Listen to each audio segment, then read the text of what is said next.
तो दोस्तों ये वीडियो है हर एक न्यू ट्रेडर के लिए जो लोग शुरू में ये 5 मिस्टेक बहुत ज़्यादा करते हैं। और ये वीडियो बहुत ज़्यादा इम्पोर्टेंट है जो लोग लॉस कर रहे हैं, कोई वो लोग जो लोग बहुत दिनों से ट्रेडिंग कर रहे हैं फिर भी लॉस हो रहा है उनका, तो उनके लिए भी ये वीडियो बहुत ज़्यादा इम्पोर्टेंट होने वाला है। ठीक है, बहुत सारे लोग हैं जो लोग ट्रेडिंग तो करते हैं पर नुकसान बहुत ज़्यादा हो जाता है। प्रॉफिट तो उतना ज़्यादा नहीं होता है बट नुकसान भी उतना ही होता है जितना प्रॉफिट से भी ज़्यादा। ठीक है, तो आज का ये वीडियो है जो आप लोगों को टॉप 5 जो मिस्टेक हैं उस चीज़ के बारे में बताऊंगा जो आप लोगों को बहुत ज़्यादा जानना बहुत ज़्यादा इम्पोर्टेंट है। तो ज़रूरी है ये कि आप लोग ये वीडियो पूरा देखो जिससे आप लोग को वो 5 मिस्टेक के बारे में पता चलेगा कि कौन सा मिस्टेक करने पे हमें अभी तक नुकसान हो रहा है। तो चलिए शुरू करते हैं। और तो चलिए अभी सब लोगों को यहाँ पे दिखने को मिल रहा होगा जो मैंने स्क्रीन पे लिख के रखा है। ठीक है, तो चलिए अभी एक एक करके समझते हैं कि कौन सा इम्पोर्टेंट है सबसे ज़्यादा। ये 5 पिलर जो आप लोगों को जानना बहुत ज़्यादा इम्पोर्टेंट है। तो छोटा सा वीडियो होने वाला है, आप लोग थोड़ा देख लीजिए ध्यान से, उसके बाद आप लोग डिसीजन लेना कि ये सही है या गलत है। ठीक है, तो चलिए फर्स्ट में 5 मिस्टेक। ठीक है, तो 5 मिस्टेक के अंदर एक मिस्टेक, फर्स्ट मिस्टेक जो है वो है आप लोगों का राइट स्ट्रेटेजी। ठीक है, तो स्ट्रेटेजी मतलब बहुत सारे लोगों के अंदर कंफ्यूजन रहता है कि स्ट्रेटेजी कौन सा सही है, या सही मतलब क्या होता है स्ट्रेटेजी का, या फिर स्ट्रेटेजी क्या होता है, ऐसा भी बहुत सारे लोगों का क्वेश्चन होता है। ठीक है, तो मान लीजिए कोई ऐसा बुलिश पेन एंड पैटर्न होता है, उसका ब्रेकआउट पे एंट्री लेता है कोई। ठीक है, ऐसे करके ब्रेकआउट होता है तो इस जगह पे एंट्री लेके एक कुछ जगह तक का प्रॉफिट बुक करता है, तो इसको भी एक स्ट्रेटेजी बोला जा सकता है। यहाँ पे कप एंड हैंडल का ब्रेकआउट पे एंट्री लेके यहाँ तक का टारगेट लेता है, इसको भी कोई कोई स्ट्रेटेजी मानता है। ठीक है, सब अपने अपने हिसाब से एक एक स्ट्रेटेजी बनाता है। ठीक है, तो वही है एक स्ट्रेटेजी जो आपको पैसा बना के देगा, वही होता है स्ट्रेटेजी। ठीक है, तो नेक्स्ट होता है ये वाला, क्लियर हो गया है। ठीक है, तो स्ट्रेटेजी शुरू में एक आपको जानना बहुत ज़रूरी है कि कौन सा स्ट्रेटेजी आप लोगों के लिए सूट कर रहा है, उस तरीके का एक स्ट्रेटेजी आपको ढूंढना पड़ेगा। ठीक है, इम्पोर्टेंट हो गया, शुरू में फर्स्ट वाला स्ट्रेटजी चाहिए आपको जिससे आप बाई सेल करेंगे। कहीं पर भी बाई सेल करना तो ठीक नहीं होगा ना, जैसे स्ट्रेटजी का यहाँ पे बाई हो रहा है, कोई लोग यहाँ पे बाई कर रहे हैं, कोई यहाँ पर भी बाई करते हैं, कोई यहाँ पे सपोर्ट पे बाई करते हैं, अपना अपना डिसीजन है वो वाला। ठीक है, वो अलग अलग टॉपिक हो रहा है। नेक्स्ट जो टॉपिक है, नेक्स्ट टॉपिक आप लोगों को यहाँ पे देखने को मिलेगा कि मिस्टेक होता है एक राइट एंट्री एंड एग्जिट का। ठीक है, तो राइट एंट्री एग्जिट क्या होता है, बहुत सारे लोग हैं जो लोग राइट एंट्री एग्जिट के बारे में पता नहीं है, तो उनके बारे में मैं बोलना चाहूँगा कि राइट एंट्री एग्जिट क्या होता है। मान लीजिए ये वाला एक स्ट्रेटेजी है, बहुत सारे लोग बहुत तरीके से स्ट्रेटेजी फॉलो करते हैं। तो कोई यहाँ पे स्ट्रेटेजी करके यहाँ पे कोई अंदर बाय करता है, कोई यहाँ पे ब्रेकआउट के बाद इधर एंट्री करता है। ठीक है, कोई अगर यहाँ पे पुल बैक आता है तो देन यहाँ पे बाय करते हैं कोई लोग। ठीक है, या फिर इस हाई को ब्रेक करता है तब कोई बाय करता है, तो वो अपना अपना डिसीजन है। ठीक है, अपना अपना एक रूल्स होता है जो अपने अपने के लिए सही होता है राइट एंट्री एग्जिट। तो वो आप लोगों को वही चीज़ों के ऊपर दिमाग लगाना है कि कहाँ पे एंट्री करता हूँ तो कम नुकसान होता है, ज़्यादा प्रॉफिट होता है। इस चीज़ को ध्यान रखते हुए आप लोगों को राइट एंट्री एग्जिट एक चॉइस करना पड़ता है। ठीक है, नेक्स्ट होता है एक, मैं बताना चाहूँगा नेक्स्ट एक मिस्टेक है, वो है आपका ओवरऑल मार्केट। ठीक है, ओवरऑल मार्केट मतलब क्या होता है कि मान लीजिए ये एक स्टॉक का चार्ट है। ठीक है, ऐसा वाला कोई बना रहा है, उसके साइड में आप लोगों को निफ्टी 50 का चार्ट देखना होगा जो ओवरऑल मार्केट को इंडिकेट करता है, निफ्टी 50 ही ज़्यादातर।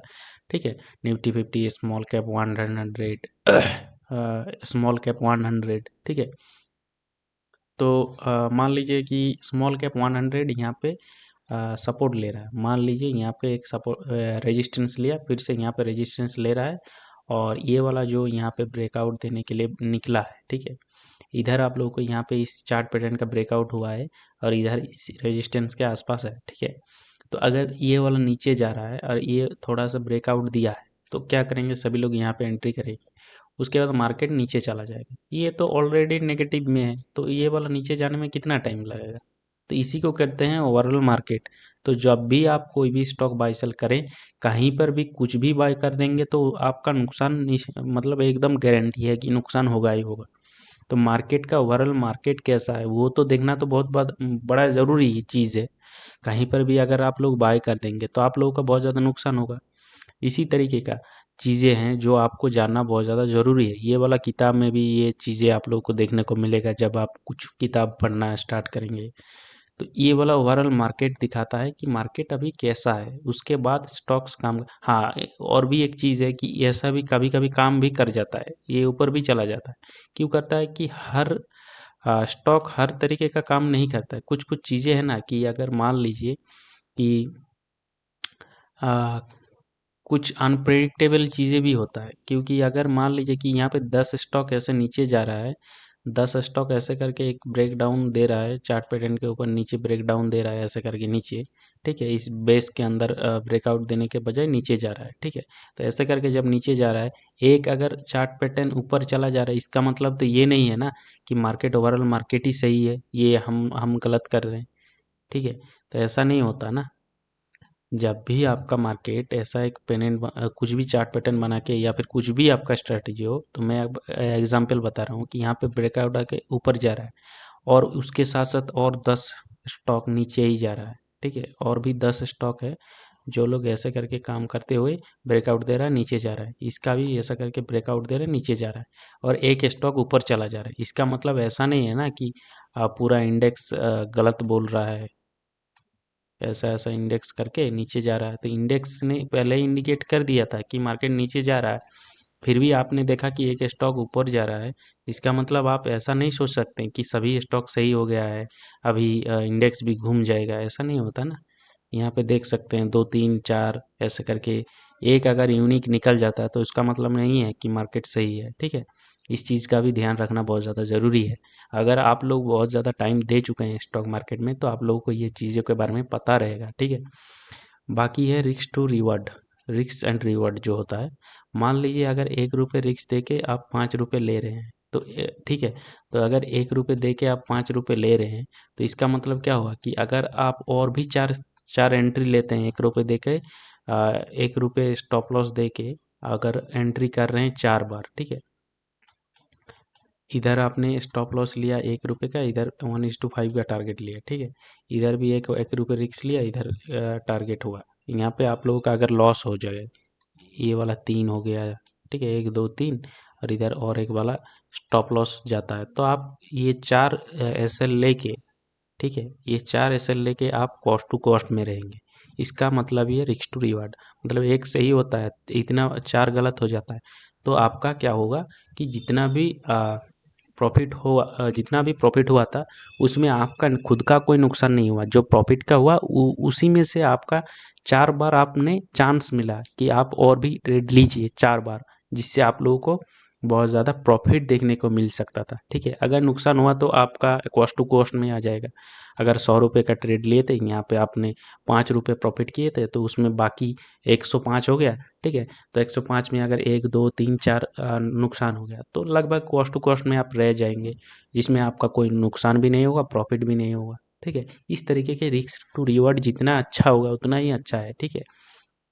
बाकी मिस्टेक है बेसिक ऑफ टेक्निकल, मतलब आप अगर बेसिक क्या होता है ना कि हज़ार जगह पे हज़ार चीज़ों को देखने को मिलेगा, आपका ये कैंडल के बारे में समझाएगा, ये वीक है, ये बॉडी है, इसमें ही फंसे रहना बहुत ज़्यादा ज़रूरी नहीं है। इसके बाहर भी बहुत सारी चीज़ें हैं जो आपको जानना बहुत ज़्यादा ज़रूरी है, ठीक है।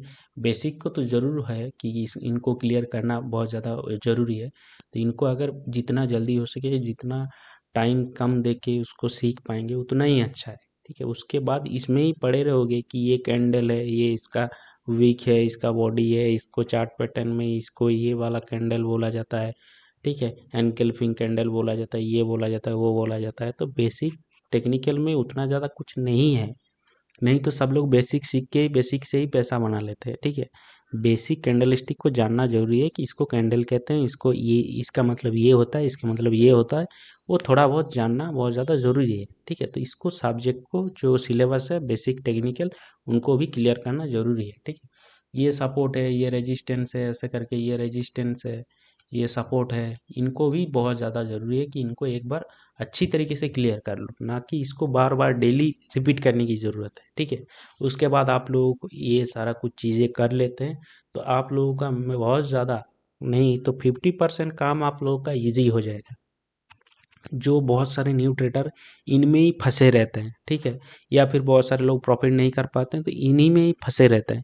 तो आज का ये वीडियो मैंने बहुत डिटेल में बताया, जो आज से कभी आप लोगों को इतना डिटेल में हो सकता है किसी ने नहीं बताया होगा। अगर आप लोगों को ये वीडियो अच्छा लगा है तो ज़रूर से वीडियो को लाइक कर सकते हैं, चैनल को सब्सक्राइब कर सकते हैं इसी तरीके का कंटेंट पाने के लिए। तो चलिए आज के लिए इतना ही।